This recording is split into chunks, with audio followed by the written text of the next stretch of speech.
প্রিয় পঞ্চম শ্রেণীর শিক্ষার্থী বন্ধুরা, আজকে আমরা দশমিকের ভাগ নিয়ে এসেছি।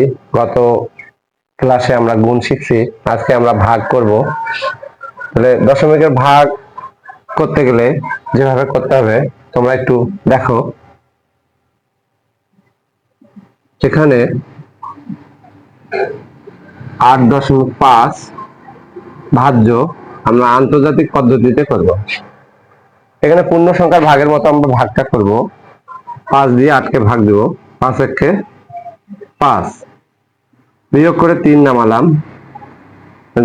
ডান পাশে সংখ্যা নামালাম, 5 7 35।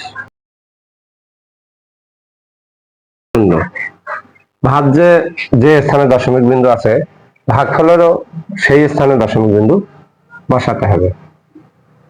এরপর আমরা দ্বিতীয় অঙ্কটা করি। এখানে 2.6, 4 দিয়ে 2কে ভাগ করা সম্ভব নয়।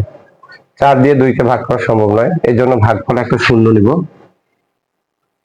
শূন্য দিয়ে 4কে ভাজকে গুণ করলে শূন্য হবে। 2 নিচে নিয়ে আসলাম। একটা সংখ্যা আমরা নামাতে পারি, 6 নামালাম। তাহলে 4 6 24, 4 6 24, 2 নামালাম। দেখা যাচ্ছে যে আমাদের দশমিকের অঙ্কটা ভাগটা চালিয়ে যাওয়ার জন্য আমরা ডান দিক থেকে একটা শূন্য নিতে পারি। মনে করো যে 6 এখান থেকে একটা শূন্য নামালাম। 4 5 20।